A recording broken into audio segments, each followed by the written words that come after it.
video 0.6. So nanti main marah kata nanti blur lah, nanti tak cantik lah. Dengan ni apa?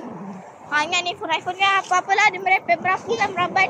So yang penting kita akan buatkan sekali lagi video. So sekarang kita berada di sebelum tu, hi guys, Assalamualaikum warahmatullahi. Welcome to my YouTube channel. And jangan lupa subscribe, like, comment dan share kat bawah. So ada pergaduhan dekat sana dan tengah garu bontot. So sekarang kita berada di kampung, iaitu Kampung Parit Raja, Muar Johor, ya. Lokasi alamat rumah tidak boleh diketahui lah. So jadi kita berada ke kampung dan sekarang ni kita tengah menyapu sampah. Sebab sampah dah sangat padat, nampak tak? Ada yang masih sekarang tengah lurus guys.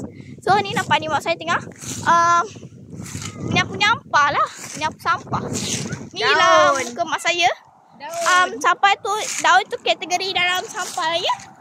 Okay, so sekarang dia tadi banyak sangat lah. Tadi ada gambar, saya akan tunjukkan dekat bawah, okay. Sekarang kalau nak tengok gambar tu, komen kat bawah, okay. So kat sini ada daun. Dan situ mak saya dah sapu. Sana tu mak saya belum sapu. Dan atuk saya pun tolong kejap. Sebab dia cakap kesian. Ni. Kesian kat mak saya. Okey, jom balik. Wawa, jom balik. Wawa jalan kat tegas.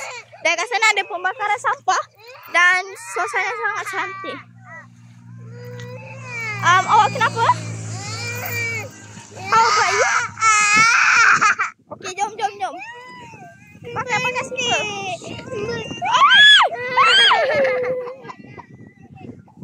Pakai slipper. Boleh relax tak? Awak boleh relax tak?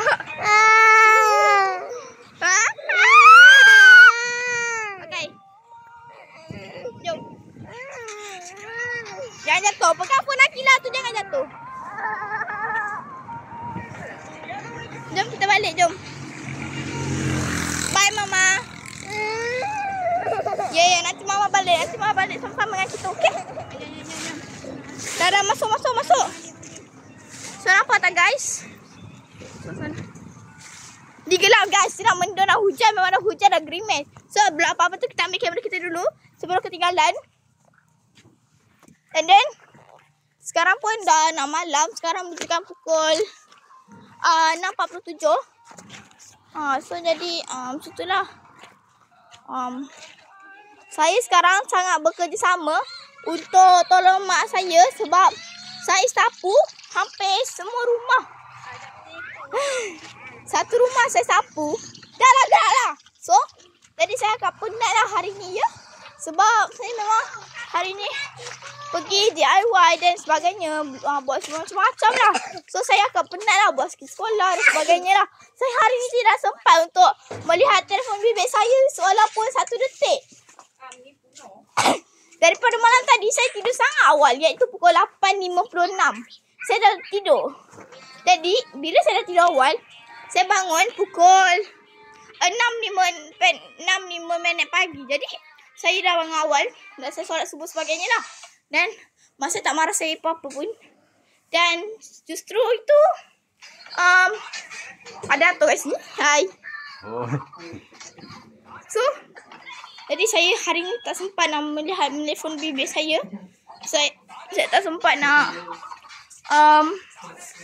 tudung saya agak burik. Tak sempat nak tengok telefon bimbit saya. Saya tak sempat nak main apa-apa sebab telefon bimbit saya kan adik saya tengok tu.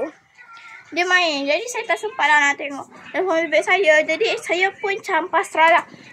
Tapi saya ada kamera. Saya ada kamera yang boleh merekod semua benda yang ada kat dalam ni. Jadi saya pun agak bangga lah dengan kamera ni. Jadi kamera ni bapak saya yang bagi. Jadi saya kena simpan kamera ni elok. Saya kena kongsi dengan Raisha. Tapi Raisha tak boleh. Saya je boleh. Okay then. Sekarang ni bawa boleh buka kipas. Buka switch atas. Then. Jadi saya pun macam. Saya tak sempat nak main phone. Saya main kamera saya. So saya jadi macam. Diri saya boleh reduce segala stress. Lepas tu saya dah baling batu dekat sungai. Jadi saya punya stress tu boleh hilang lah. Jadi saya pun agak bangga lah. Sebab macam.